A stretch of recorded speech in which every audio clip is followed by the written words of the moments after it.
தம்மை தாழ்த்தி சாவை ஏற்கும் அளவுக்கு, அதுவும் சிலுவை சாவை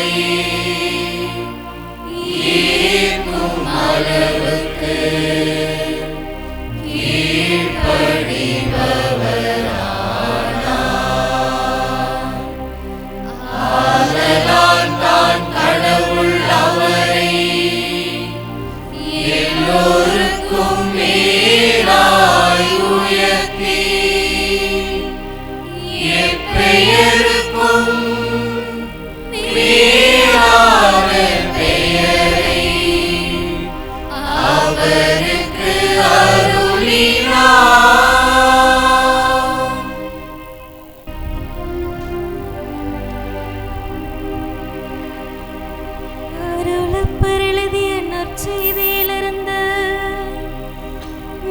ஆண்டவராகிய இயேசு கிறிஸ்துவின் திருப்பாடுகள்.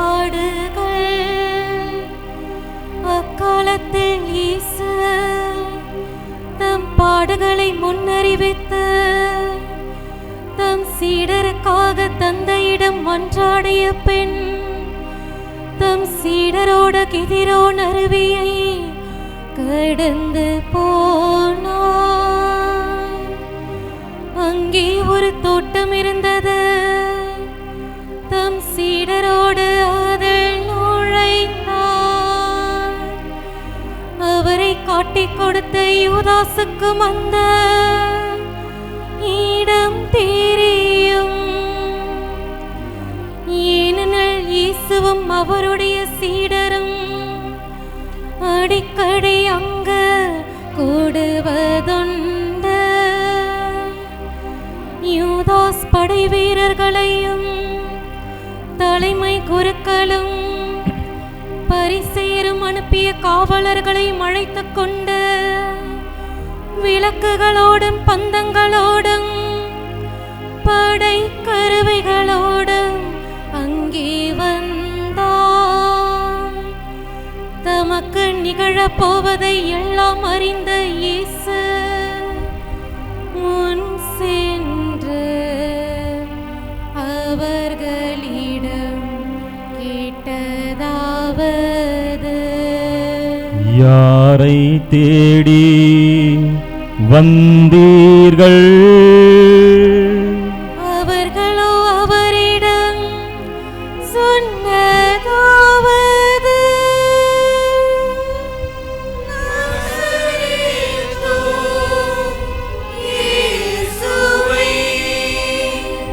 இயேசு அவர்களிடம் சொன்னதாவது,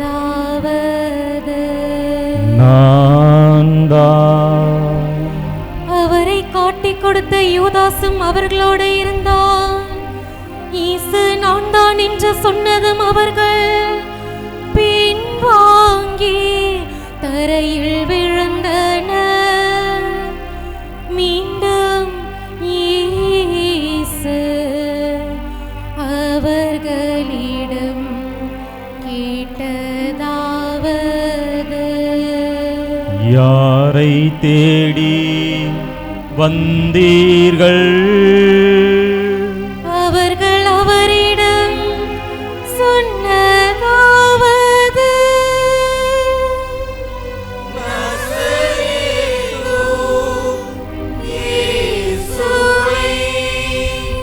இயேசு அவர்களிடம் சொன்னதாவது, நான் தான் என்று உங்களுக்கு சொன்னேனே. என்னை நீங்கள் தேடி வந்திருந்தால் இவர்களை போக விடுங்கள். நீர் என்னிடம் ஒப்படைத்தவர்களுள் ஒருவனையும் நான் அழிவுற விடவில்லை என்று அவர் கூறியிருந்தது எவ்வாறு நிறைவேற வேண்டியிருந்தது? சீமோன் ராயப்பரிடம் ஒரு வாள் இருந்தது. அதை உருவி குருவின் ஊழியனை தாக்கி அவனது வழக்காதை வெட்டினார். அவ்வூழியனின் பெயர் மால்கோஸ். அப்பொழுது இயேசு ராயப்பரை நோக்கி சொன்னதாவது, உன் வாளை உறையில் போடு. தந்தை எனக்கு கொடுத்த துன்பக்கடத்தில் நான் குடிக்காதிருப்பேனோ? பிறகு படை வீரரும் படைத்தலைவனும் யூத காவலரும் இயேசுவை பிடித்து கட்டி முதலில் அன்னாசியிடம் கொண்டு போயினர். ஏனெனில் அவ்வாண்டில் தலைமை குருவாயிருந்த கைப்பாசுக்கு அவர் மாமனார்.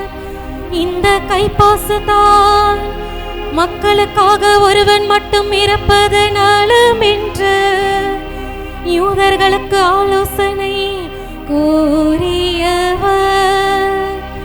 சீமோன் ராயப்பரும் வேறொரு சீடரும் இயேசுவை பின்தொடர்ந்து வந்தனர். அந்த சீடர் தலைமை குருவுக்கு அறிமுகமானவராய் இருந்ததால் இயேசுவோட பெரிய குருவின் வீட்டு முற்றத்தில் நுழைந்தார். ராயப்பரோ வெளியில் வாயில் அருகே நின்று கொண்டிருந்தார். தலைமை குருவுக்கு அறிமுகமாயிருந்த சீடன் வெளியே சென்று வாயில் காப்பவனிடம் சொல்லி ராயப்பரை உள்ளே அழைத்து வந்தார். வாயில் காக்கும் ஊழியக்காரி ராயப்பரை நோக்கி சொன்னதாவது, நீயும் அவனுடைய சீடர்களுள் ஒருவனன்றோ? அதற்கு அவர் மறுமொழியாக சொன்னதாவது, நான் அல்லே. அப்போது குளிராயிருந்ததால் ஊழியரும் காவலரும் கரி நெருப்பு மூட்டி சுற்றி நின்று குளிர் காய்ந்து கொண்டிருந்தனர். ராயப்பரும் அவர்களோடு நின்று குளிர் காய்ந்து கொண்டிருந்தார். தலைமை குரு இயேசுவின் சீடர்களை பற்றியும் அவருடைய போதனை பற்றியும் அவரை வினவினார். இயேசு மறுமொழியாக சொன்னதாவது, நான் உலகுக்கு வெளிப்படையாக பேசினேன். ஜெப கூடங்களிலும் யூதர் அனைவரும் கூடி வருகின்ற கோவில்களிலும் எப்பொழுதும் போதித்தே. மறைவாக பேசியது ஒன்றும் இல்லை. என்னை ஏன் வினவுகின்றீ? அவர்களுக்கு என்ன சொன்னேன் என்று நான் சொன்னதை கேட்டவர்களிடம் விசாரித்து பாரும்.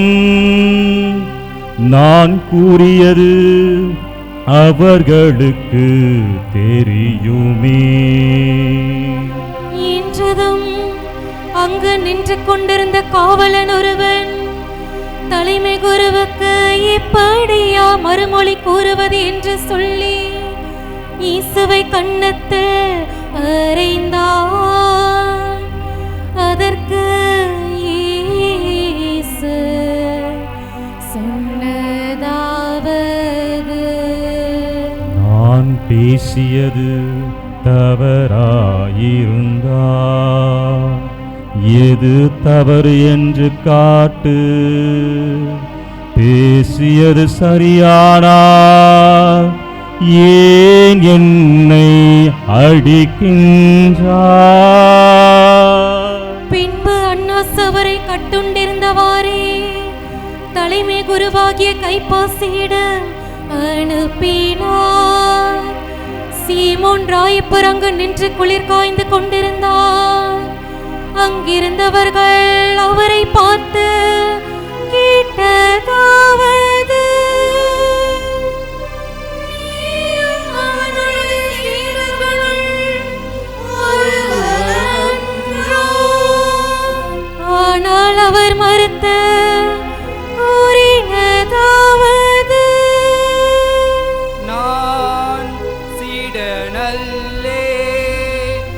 தலைமை குருக்களின் ஊழியருள் ஒருவன் ராயப்பரால் காது அறப்பட்டவனுக்கு உறவினன். அவன் ராயப்பரிடம் கேட்டதாவது, தோட்டத்தில் நான் உன்னை அந்த ஆளோடு காணவில்லையா? ராயப்பர் மீண்டும் மறுத்தார். உடனே சேவல் கூவியது. அதன் பின் இயேசுவை கைப்பாசிடமிருந்து பிலாத்தின் அரண்மனைக்கு அழைத்து சென்றனர். அப்பொழுது விடியற் காலம். பாஸ்கா உணவை உண்பதற்கு தீட்டுப்படாமல் இருக்க அரண்மனைக்குள் அவர்கள் நுழையவில்லை. எனவே பிலாத்து அவர்களை காண வெளியே வந்து கேட்டதாவது, இவன் மேல் நீங்கள் சாட்டும் குற்றம் என்ன? அதற்கு அவர்கள் சொன்னதாவது, இவன் குற்றவாளியாயிருந்தால் நாங்கள் இவனை உமக்கு கையளித்திருக்க மாட்டோம். அப்போது பிலாத்து அவர்களிடம் சொன்னதாவது, இவனை கொண்டு போய் உங்கள் சட்டப்படி நீங்களே தீர்ப்பிடுங்கள். அதற்கு யூதர்கள் சொன்னதாவது, எவரையும் கொல்ல எங்களுக்கு உரிமையில்லை. தமக்கு இத்தகைய சாவு நேரிடும் என்பதை குறிப்பிட்டு இயேசு கூறியதை இப்படி நிறைவேற வேண்டியிருந்தது. பிலாத்து மீண்டும் அரண்மனைக்குள் போய் இயேசுவை வர சொல்லி அவரிடம் கேட்டதாவது, நீ யூதர்களின் அரசனோ? இயேசு மறுமொழியாக சொன்னதாவது, நீராகவே இதை கேட்கின்றீரா? மற்றவர் என்னை பற்றி உம்மிடம் கூறினரா? அதற்கு பிலாத்து சொன்னதாவது, நான் யூதனா?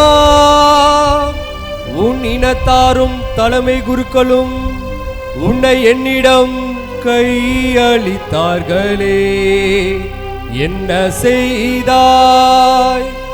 அதற்கு இயேசு கூறியதாவது, என் அரசு இவ்வுலகை சார்ந்ததன்று. என் அரசு இவ்வுலகை சார்ந்ததாயிருந்தால் நான் யூதர்களிடம் கையளிக்கப்படாதபடி என் காவலர்கள் போராடியிருப்பார்கள். ஆனால் என் அரசு இவ்வுலகை சார்ந்ததன்று. அதற்கு பிலாத்து அவரை நோக்கி கேட்டதாவது, அப்படியானால் நீ அரசந்தானா? இயேசு சொன்னதாவது, அரசன் என்பது நீர் சொல்லும் வார்த்தை. உண்மைக்கு சாட்சியம் கூறுவதே எனது பணி. இதற்காகவே பிறந்தேன், இதற்காகவே உலகிற்கு வந்தேன்.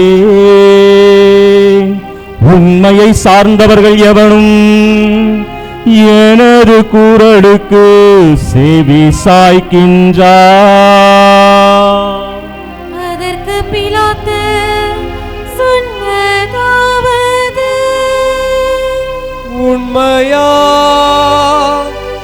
அது என்ன? பிறகு அவன் மீண்டும் வெளியே சென்று யூதரை நோக்கி கூறியதாவது, அவனிடம் குற்றம் ஒன்றும் காணவில்லை. பாஸ்கா திருவிழாவின் போது உங்களை பிரியப்படுத்த ஒருவனை விடுதலை செய்யும் வழக்கம் உண்டே. அதன்படி யூதரின் அரசனை நான் விடுதலை செய்வது உங்களுக்கு விருப்பமா? அதற்கு எல்லாரும் உரக்க கூவினர், இவன் வேண்டாம், பரபாசே வேண்டும். அந்த பரபாச ஒரு கள்வன். பின்பு பிலாத்து இயேசுவை கொண்டு போய் சாட்டையால் அவரை அடிக்க செய்தார். மேலும் படைவீரர் முள்ளால் ஒரு முடியை பின்னி அவருடைய தலையில் வைத்து அவருக்கு சிவப்பு போர்வை உடுத்தினர். பிறகு அருகில் வந்த யூதரின் அரசே வாழி என்று சொல்லிக் கொண்டு அவருடைய கன்னத்தில் அரை மேல் அரை அறைந்தனர். பிலாத்து மீண்டும் வெளியே வந்த மக்களை பார்த்து சொன்னதாவது, இதோ நான் அவனை உங்கள் முன் வெளியே கொண்டு வருகிறேன். அவனிடம் ஒரு குற்றமும் நான் காணவில்லை என அறிந்து கொள்ளுங்கள். ஆகவே இயேசு முள்முடி தாங்கி சிவப்பு போர்வை அணிந்தவராய் வெளியே வந்தார். பிலாத்து அவர்களை நோக்கி சொன்னதாவது, பாருங்கள், இதோ மனிதன். அவரை கண்டதும் தலைமை குருக்களும் காவலர்களும் உரக்க கத்தினர், சிலுவையில் அறையும், சிலுவையில் அறையும். அப்போது பிலாத்து சொன்னதாவது, நீங்களே இவனை கொண்டு போய் சிலுவையில் அறைந்து கொள்ளுங்கள். நானோ இவனிடம் குற்றம் ஒன்றும் காணவில்லை. அதற்கு யூதர்கள் சொன்னதாவது, எங்களிடம் சட்டம் ஒன்று உண்டு,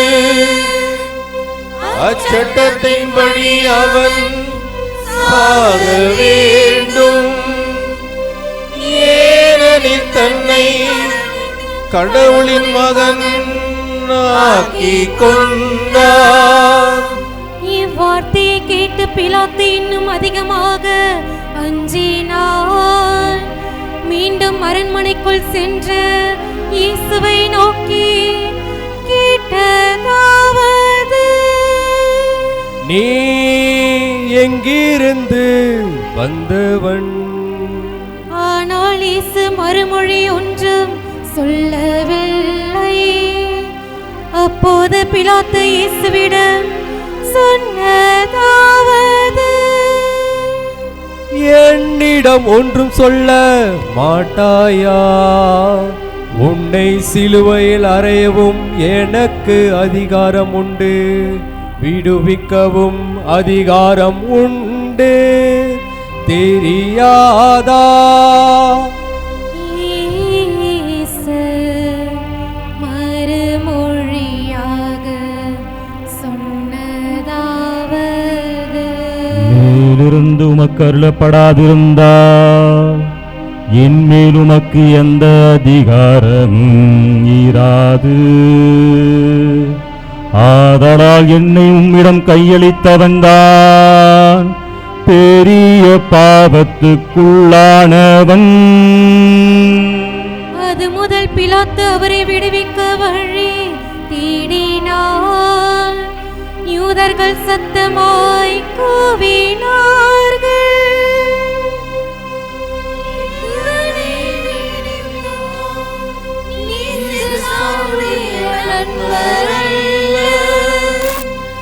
தன்னை அரசனாக்கிக் கொள்ளும் எவனும் செசாரை எதிர்க்கிறார். பிலாத்து இவ்வார்த்தைகளை கேட்டு இயேசுவை வெளியே அழைத்து வந்து நீதி இருக்கை மீது அமர்ந்தார். அது கல்தளம் என்ற இடத்தில் இருந்தது. அந்த இடத்திற்கு எபிரேய மொழியில் சபக்தா என்பது பெயர். அன்று பாஸ்காவுக்கு ஆயத்த நாள், ஏறக்குறைய நண்பகல். அப்போது பிலாத்து யூதர்களை நோக்கி சொன்னதாவது, இதோ உங்கள் அரசன். அவர்களோ உரக்க கத்தினார்கள், ஒழிக, ஒழிக, அவனை சிலுவையில் அறையும். பிலாத்து அவர்களை பார்த்து கேட்டதாவது, உங்கள் அரசனை நான் சிலுவையில் அறைவதா? அதற்கு தலைமை குருக்கள் சொன்னதாவது, செசாரை தவிர வேறு அரசன் எங்களுக்கு இல்லை.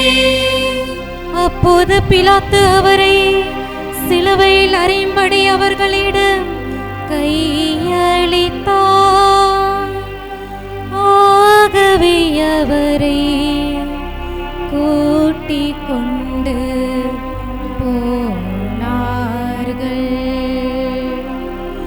இயேசு சிலுவையை தாமே சுமந்து கொண்டு எபிரேய மொழியிலே கொல்கத்தா எனப்படும் இடத்திற்கு சென்றார். அதற்கு மண்டையோடு என்பது பொருள். அங்கு இயேசுவை சிலுவையில் அறைந்தார்கள். அவரோடு வேறு இருவரை இரு பக்கங்களிலும் இயேசுவை நடுவிலுமாக அறைந்தார்கள். பிலாத்து அறிக்கை ஒன்றை எழுதி சிலுவையில் பொருத்த செய்தார். நசரேத்தூர் இயேசு யூதரின் அரசர் என்று அதில் எழுதியிருந்தது. இயேசுவை சிலுவையில் அறைந்த இடம் நகருக்கு அருகில் இருந்ததால் யூதர் பலர் அவ்வறிக்கையை படித்தார்கள். எபிரேயம், கிரேக்கம், லத்தீன் ஆகிய மொழிகளில் எழுதியிருந்தது. யூதரின் தலைமை குருக்கள் பிலாத்துவிடம் சென்று கேட்டதாவது, யூதரின் அரசன் என்று எழுத வேண்டாம். யூதரின் அரசன் நான் என்று அவன் கூறியதாக எழுதும். ஆனால் பிலாத்து சொன்னதாவது, நான் எழுதியதுதான். அவரை சிலுவையில் அறைந்த பின் படைவீரர் அவருடைய உடைகளை 4 பாகமாக பிரித்து ஆளுக்கு ஒன்று எடுத்து கொண்டனர். அங்கியையும் எடுத்து கொண்டனர். அந்த அங்கி மேலிருந்து அடி வரை தையல் இல்லாமல் நெய்யப்பட்டிருந்தது. அவர்கள் ஒருவரை ஒருவர் நோக்கி சொன்னதாவது, அதை கிழிக்க வேண்டாம். யாருக்கு வரும் என்று பார்த்து சீட்டு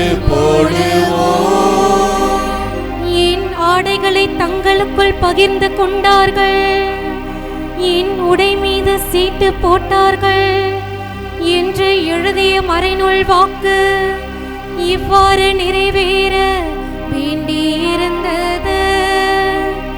படை வீரர் இப்படி செய்து கொண்டிருந்த போது இயேசுவின் சிலுவை அருகில் அவருடைய தாயும் தாயின் சகோதரியும் கிளியோப்பாவின் மனைவியுமான மரியாளும் மதலின் மரியாளும் நின்று கொண்டிருந்தார்கள்.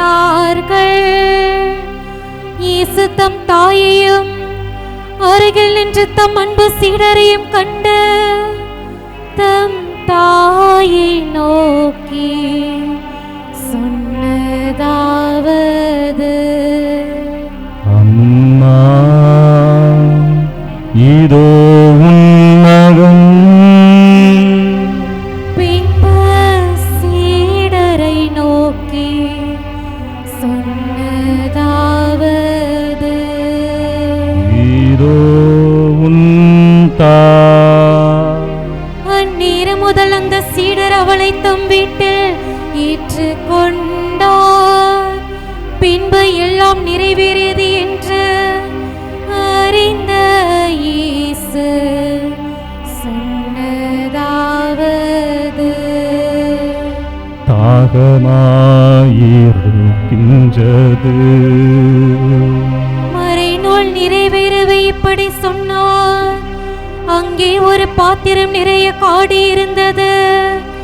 அதில் கடற்காளானை தோய்த்து ஈசோப்பில் பொருத்தி அதை உயர்த்தி அருந்த கொடுத்தார்கள். காடி சுவைத்த பின் இயேசு சொன்னதாவது, எல்லாம் நிறைவேறிற்று. பின்பு தலை சாய்த்து ஆவியை கையளித்தார்.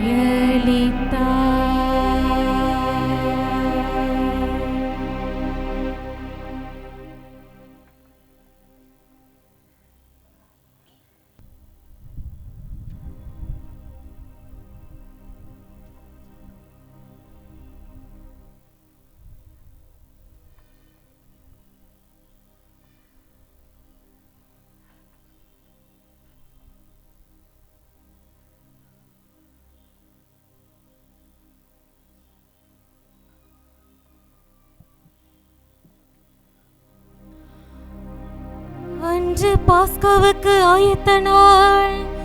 அடுத்த நாள் ஓய்வு நாளாகவும் பெரு விழாவாகவும் இருந்தது.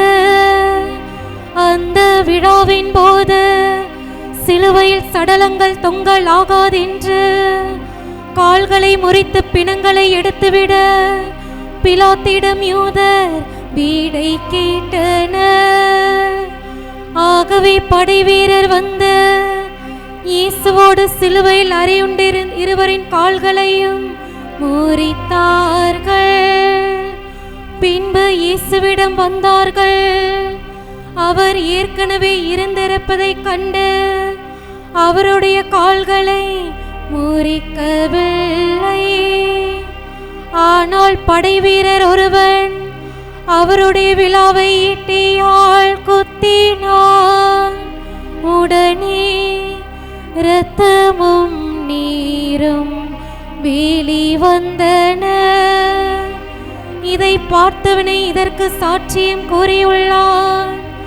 அவனுடைய சாட்சியம் உண்மையானதே. தான் கூறுவது உண்மை என்பது அவனுக்கு தெரியும். எனவே நீங்களும் விசுவாசம் கொள்வீர்களாக. அவருடைய எலும்புகளில் ஒன்றும் முறிப்படாது என்று எழுதியுள்ள மறைநூல் வாக்கு நிறைவேறுவதற்கு இவ்வாறு நிகழ்ந்தது. மீண்டும் தாங்கள் ஊடுருவ குத்தியவரை நோக்குவர் என்பது மறைநூலின் வேறொரு வாக்கு. அரிமத்தியா ஊர் சூசை என்பவர் ஒருவர் இருந்தார். அவரும் இயேசுவின் சீடர்.